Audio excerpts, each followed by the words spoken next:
Secteur rituel. Lorsque le régime Biya est dos au mur, il crée un problème et il vous offre quelqu'un qui devient le problème.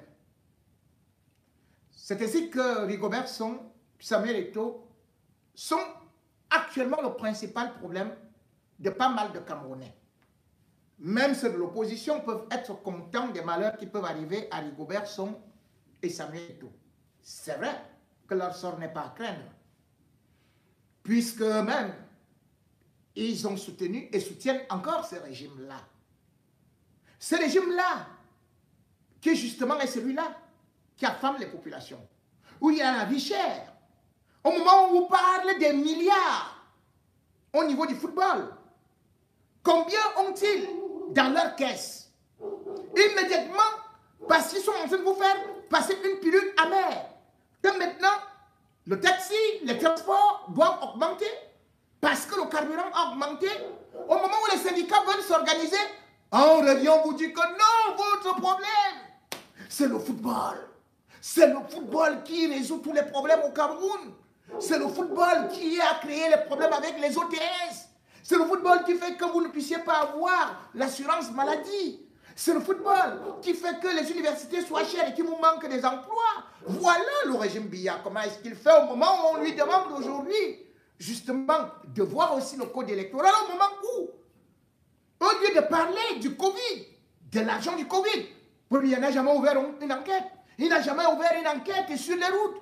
Il n'avait jamais ouvert une enquête sur tous ces milliards qui s'en vont, vous vous rendez compte. Selon le rapport du Consupé, entre 1998 et 2002,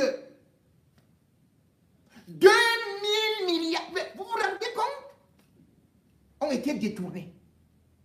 2000 milliards détournés au Cameroun. Paul Biya avait dit qu'on ouvre une enquête. Rapport du Consupé entre 1998 et 2002. Nous sommes en 2024. Personne n'a été arrêté. Personne n'est en prison. Pourquoi? Parce qu'on a trouvé que c'était la famille présidentielle qui était aussi dedans. C'était les gens de Chantal Biya avec ses ministres qui peuvent voler tranquillement. Là maintenant, ils vous disent que on a un problème de milliards. 2 milliards qu'on aurait prêtés à l'Africa Foot auraient été détournés. Soit, espérons que les joueurs n'ont pas été payés. Mais entre-temps, tout un député se lève pour dire qu'un ministre de la fonction publique a détourné 15 milliards. Paul Biya ne dit rien. Le Consupé ne dit rien. La NIF ne dit rien. L'intervention de Cabral Libby et surtout les accusations sont gravissimes contre le ministre de la fonction publique qui est le cousin de Chantal Biya, Joseph Anderson Lee. 15 milliards ont été broyés par cet individu. Et ce n'est pas la première fois. Mais puisque la première dame est là, on n'en parle pas. Personne ne peut regarder ça. Et on nous fait comprendre que peut-être c'est 100 millions ou 10 millions ou 1 million de tel ou tel qui sont un problème pour l'évolution de ce pays. Au moment où cette affaire chauffait, ils ont donc voulu détourner l'attention. Mais nous ne pouvons pas détourner des attentions. Nous ne pouvons pas détourner. Nous détourner de ces braquages qui continuent avec la famille présidentielle, qui est dans l'impunité, avec ces gens qui sont autour de Chantal Biya, qui sont nommés n'importe comment. Nous allons d'abord essayer d'écouter Cabral Libby. On peut tout lui dire, mais si il fait une démonstration qu'il doit, interpeller tout le peuple camerounais. C'est un scandale, on ne peut pas voir ça. Qu'on vous dise qu'un ministre en fonction qui a dit qu'il allait créer le CIGEPES parce qu'il y avait des détournements, parce qu'il y avait les faux matricules à la fonction publique. Et qu'on se retrouve que lui-même dans la fonction publique, non seulement il crée les faux certificats médicaux, il recrute des gens de son village, de partout et tout et tout. C'est la République de quoi? C'est la République de Chantal Biya. Écoutons d'abord Cabral Libby.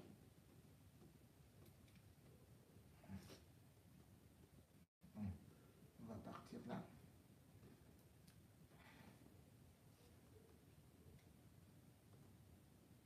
Cabral Libby.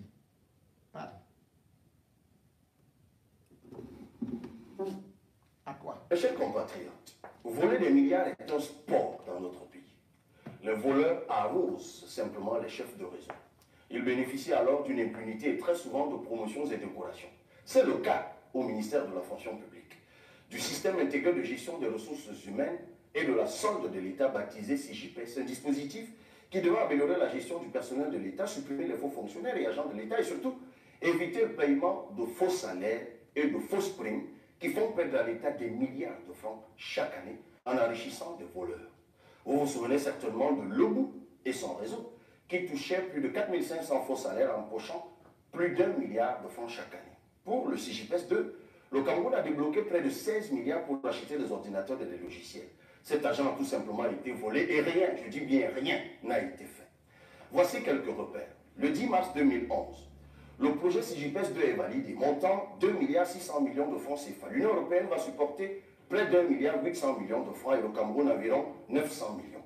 Le marché doit être lancé en 2013, livré en octobre 2015, mis en production en décembre 2015 et mis en service en janvier 2016. Le 31 août 2012, le ministre de la fonction publique est désigné président et le ministre des Finances vice-président du projet.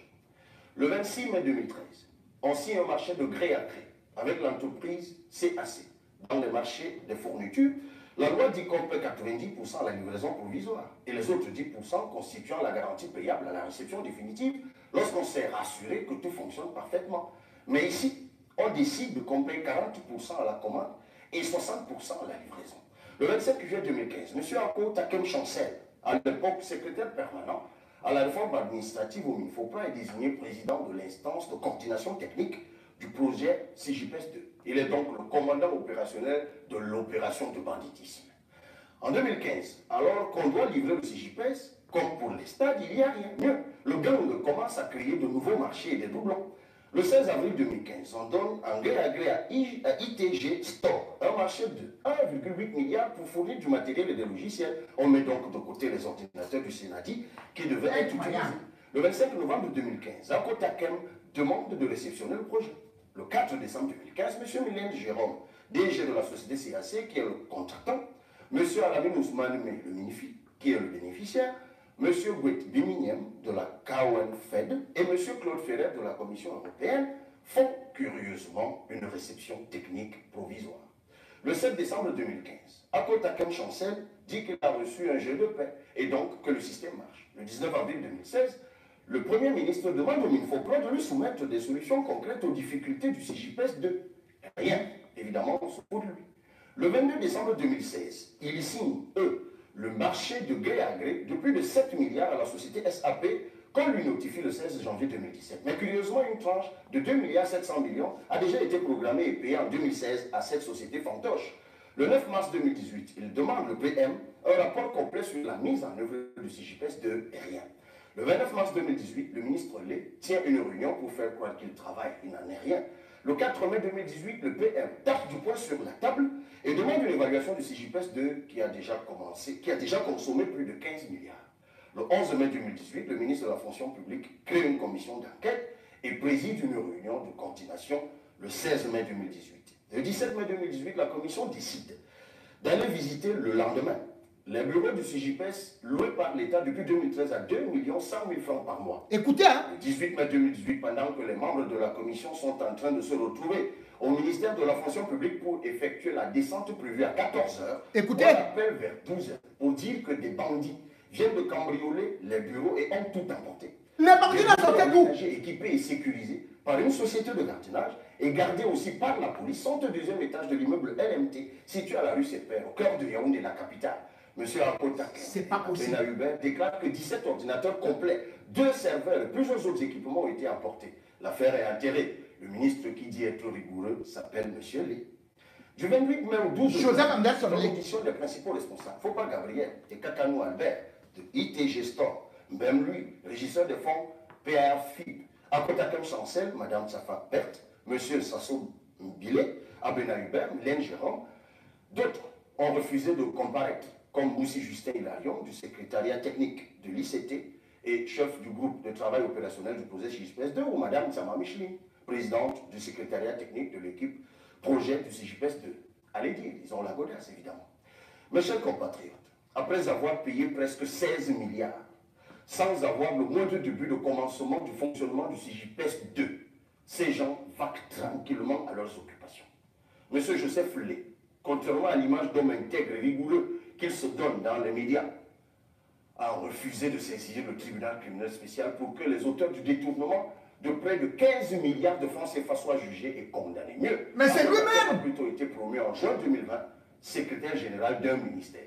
La seule chose que le ministre Lé va demander et obtenir à la mafia ou de la mafia, c'est un nouveau budget pour financer un autre CJPS 2. Comme d'habitude. Il peut donc lui aussi, comme le disait si bien le professeur Hubert Mounondiana, faire du mapartisme. Bravo, monsieur le ministre. Vous avez les moyens, évidemment, d'acheter la presse. Continuez. Mais le tribunal de l'histoire vous jugera. Les Camerounais ne vont jamais l'oublier. Le jour du vote, ils vont sanctionner vos agissements.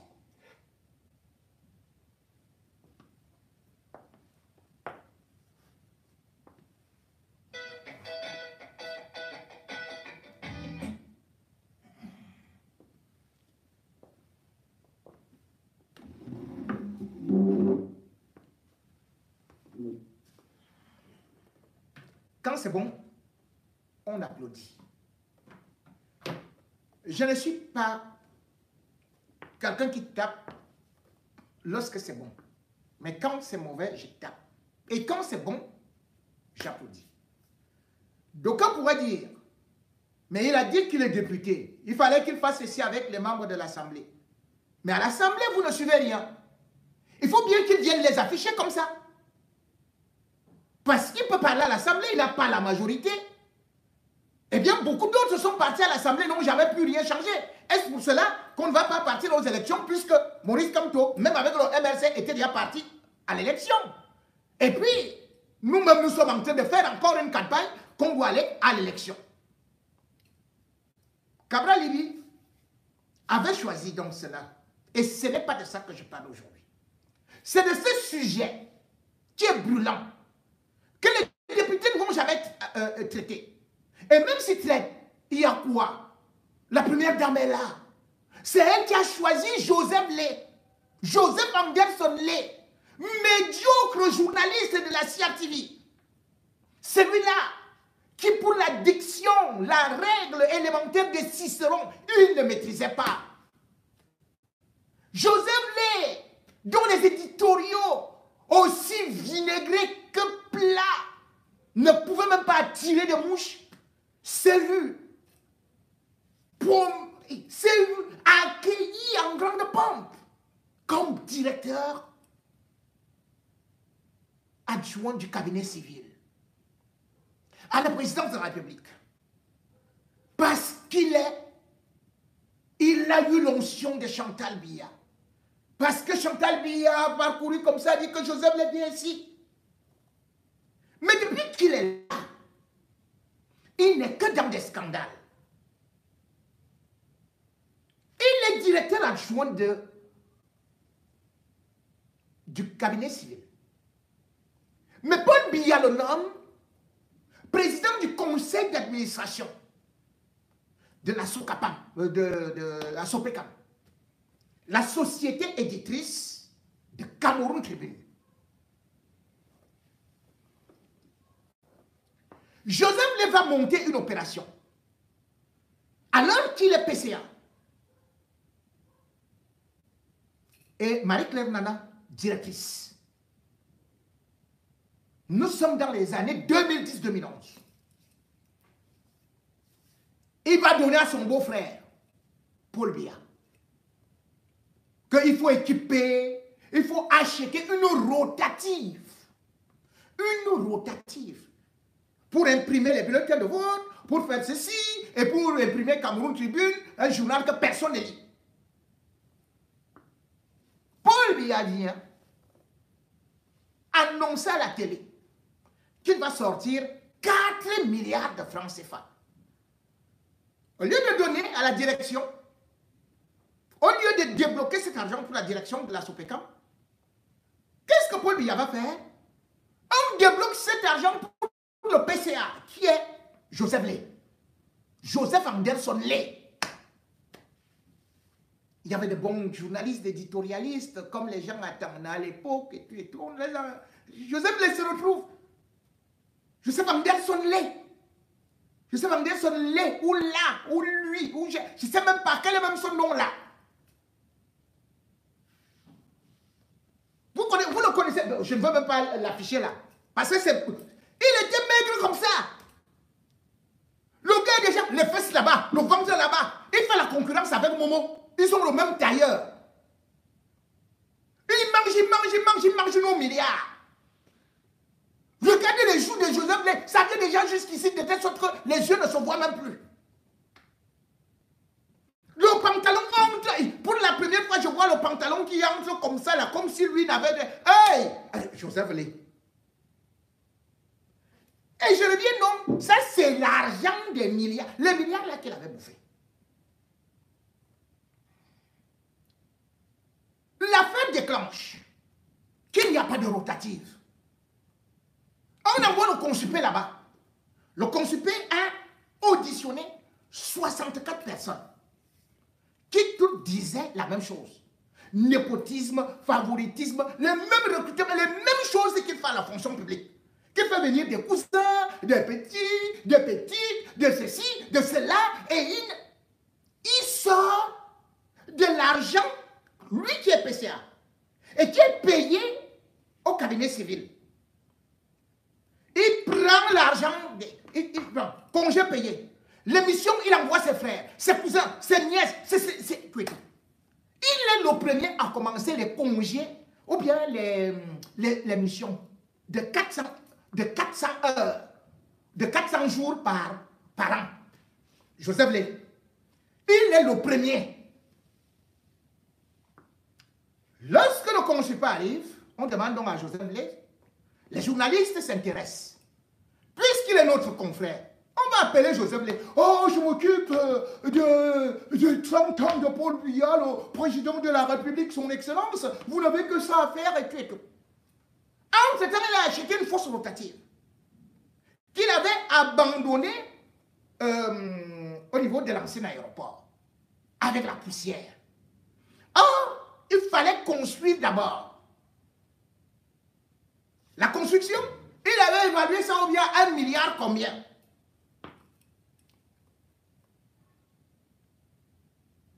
Le siège va avoir un toit métallique. On arrive là-bas.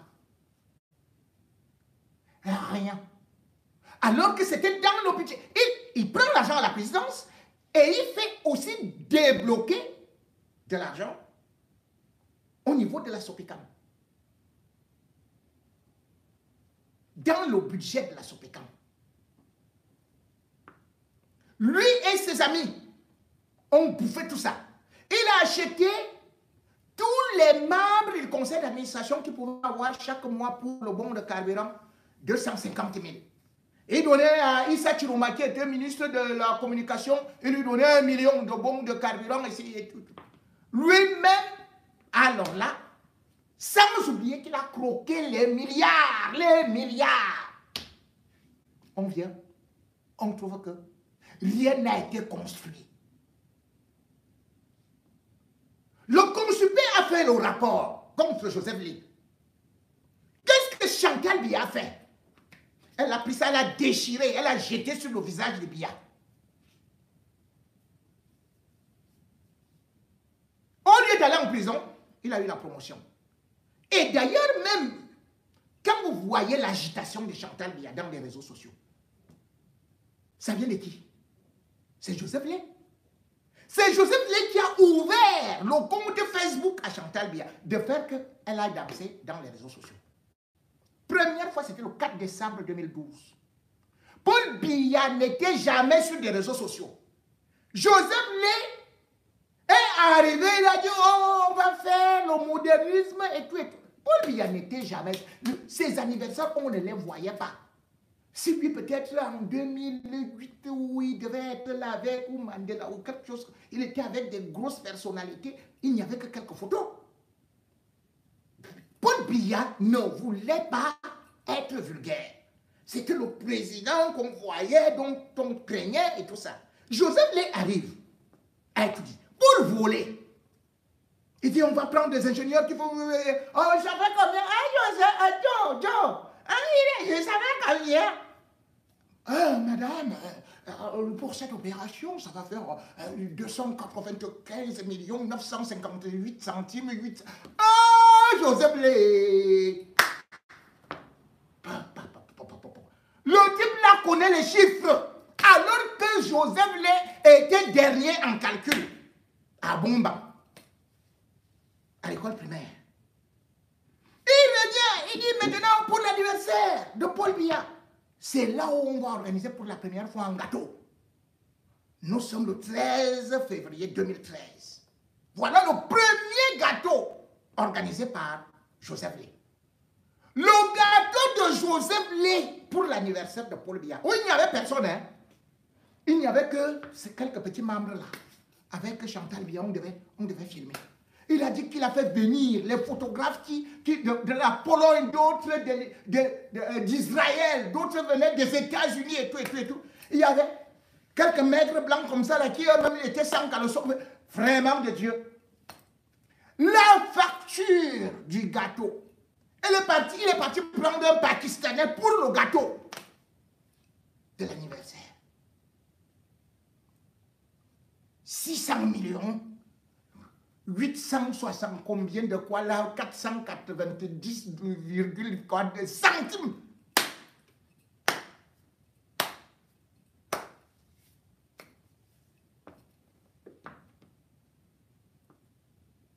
Quand il a vu que Paul Biya comprenait déjà, on lui disait que mais ce gars il est incompétent. Parce qu'il y avait d'ailleurs un chargé, un responsable qui devait donc s'occuper de la communication. J'ai dit bien que lui, il était directeur adjoint du cabinet civil. Subitement, il se met à faire la communication de Paul Biya. Quand il voit que c'est déjà même qu'on l'accuse de partout, il crée donc un truc pas possible. Paul Biya se trouve à l'étranger avec Balunga et Boutou. Joseph Lé a une idée incroyable. Vous vous souvenez? Il va faire le photomontage avec les gens de quoi là? De Warda, de l'avenue Kennedy. Les gens de l'avenue Kennedy, il les appelle. Il dit, venez me monter un truc là. On monte l'image de Paul Biya en train de s'incliner devant les dépouilles, donc les cercueils de l'armée. Les gens disent que Paul Biya est étranger, comment il a fait? On dit qu'il est parti s'incliner devant machin et tout. Les médias internationaux, ils vont dans les machines. On voit que c'est un montage. Joseph Lé a fui. C'est Issa Chiloma à qui il donnait souvent un peu d'argent là, qui a commencé à dire, oh, le site de la présidence a été hacké, ça a été piraté, oh, vraiment, nous condamnons avec la dernière énergie et tout. Alors qu'ils avaient d'abord eu à se féliciter que voilà Paul Biya, que vous dites qu'il ne va jamais rendre honneur à l'armée. Voilà, alors, il était là-bas. Joseph Lé a fait disparaître le truc. Au lieu d'être relevé de ses fonctions, le voilà bombardé à la fonction publique. Parce qu'on a dit qu'il faut qu'il recrute tout le village. Chantal lui a donné cela comme instruction. Que recrute. Ils ont donc commencé à créer l'affaire des les faux matricules et tout ça et tout et tout. Pour paraître crédible, lui et Moutazé ont commencé à chanter que le bout a volé tel nombre de milliards. Mais on dit, jusqu'à présent, demandez-leur, demandez à Joseph Lé, demandez à lui Paul Moutazé que le bout portait les milliards là où. Mais il n'avait pas un compte, il n'avait pas de compte. Pourquoi vous n'avez pas saisi ces comptes-là? Quelle est la banque au Cameroun qui peut vous payer chaque mois 3 milliards, 4 milliards, 5 milliards? Comme ça, là, vous partez, il partait avec le sac. Et de c'est quoi? Seul le bout là. Lui, il n'est même pas riche. On n'avait pas vu ce qu'il a construit. S'il aurait construit, la justice aurait saisi. Comment quelqu'un peut voler des milliers de milliards? On ne voit pas comment il a envoyé ça à l'étranger. On ne voit pas ceci et cela. Juste parce que Joseph Lé est celui-là qui vole des milliards depuis quand Cabral lui vous parle de 15 milliards. Le truc de CJPS, j'avais suivi ça. Au lieu d'aller, comme il disait qu'il veut chercher des grands ingénieurs, il est parti prendre des vagabonds, soit en Égypte et d'autres ou au Maroc. Ils sont arrivés. Et il y avait un vieux papa qui ne connaissait même pas lui-même ouvrir même un fichier d'ordinateur. Je dis, mais c'est quoi qui vient pour le CJPS? Et dit, ah non, moi, je viens juste pour superviser. Mais comment tu supervises? Il dit, non, je suis directeur, donc moi-même, je ne suis pas trop fort là dans l'informatique, c'est les autres. On demande à l'ingénieur, vous allez faire comment? Non, nous allons installer avec un centre qui va relier. Et il a commencé à parler comme Famandongo. Que la bande collante, sonnante, trébuchante, quoi. Les gens n'ont rien compris. Les journalistes sont partis. C'est comme ça qu'ils ont eu à sortir de l'argent. Vous savez, il y a un petit là. Il était avec Joseph Lé. Il a été nommé directeur de Camwater. Il était dans cette association de malfaiteurs. Tous ils se partageaient de l'argent. Mais au Cameroun, dès que tu voles, tu es dans le réseau de l'homosexualité, tu es dans ces... Allez, promotion. Et ce n'est que cette carrière-là qu'on va vous dire que c'est un jeune qui a été promu. Promu en fonction de quoi? En fonction du vol? En fonction de la marche arrière? Vous n'aurez que vos fesses là qui vont grossir comme ça. J'ai dit, hein, va acheter tout le tissu de Mokoro. Comme tu aimes quoi là? Comment il a... Tu vas acheter tout. Tes fesses là ne feront que pousser. Pour le mal que tu as fait au Camerounais. Continue à voler. Le ventre, les fesses. Jusqu'à ce que tu ne sauras plus quoi faire. Mais un jour, ta soeur et toi, votre gang, vous ne pouvez pas détruire un pays comme ça. Vous ne pouvez pas voler comme ça. Et puis c'est les petits voleurs qu'on met en prison. C'est quelle histoire ça? Dès que tu es de la famille de Chantal Biya, tu es ministre, tu es garanti. Il y a un autre là qui nous avait sorti la qualité de parler que même seul le roi d'Arabie Saoudite peut construire. Il a dit qu'il a construit ça avec le cacao. Faut voir comment le gars il met là, il prend les airs avec ses machins et il dit qu'il est pasteur, pasto. Et il y a un autre là-bas qui est toujours à la présidence, au secrétariat. Ou même au cabinet du directeur quoi là, Babouké, qui utilise aussi et tout, le même site pour faire la promotion de sa fille, le site de la présidence, pour faire la promotion de sa fille. Non, Chantal Biya, tu nous as montré. Joseph Lé, tu vas rembourser tout ce que tu as volé là. Tôt ou tard, on va récupérer.